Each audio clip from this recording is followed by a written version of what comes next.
A man convicted of killing his wife is executed. Donnie Johnson was pronounced dead this evening at 7:37 p.m. Witnesses say he was singing church hymns as the lethal injection drugs were pulsing through his body.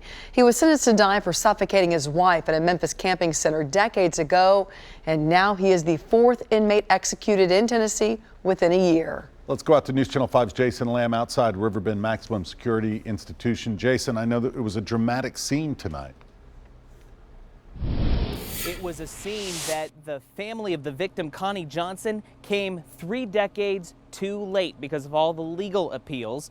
Johnson was pronounced dead at 7:37 this evening, and media witnesses said Johnson was asked for his last words, and he began praying, saying, quote, "I pray my life has meant something," and quote, "I commend my life into your hands. Thy will be done. In Jesus' name I pray."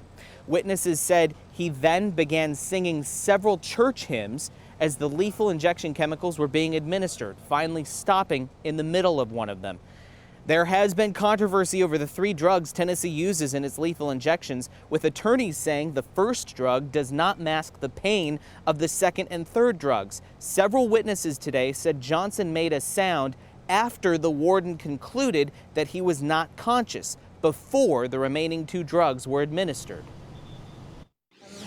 About 7:27, we heard a sort of high-pitched ah kind of noise, and he stopped snoring. The short rasp I heard at 7:37, it was like, 7:27, it was like, it was higher pitched. It was kind of like, to me it sounded like a man drawing his last breath.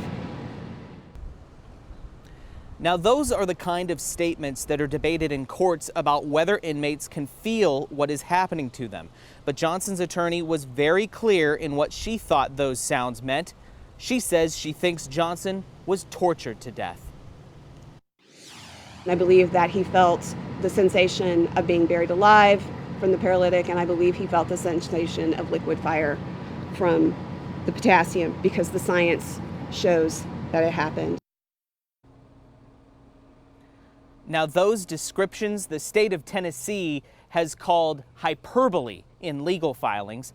That's something that Henry denies. Now, Margaret Davis, the sister of the victim, Donnie Johnson, said in a statement, quote, "Our family has endured this pain and has carried this burden for most of our lives. Regardless of what we do or say, it will never be enough to bring Donnie back. 3 decades ago, we sought justice. Today, we seek closure," end quote. Live outside Riverbend Maximum Security, Jason Lamb, News Channel 5.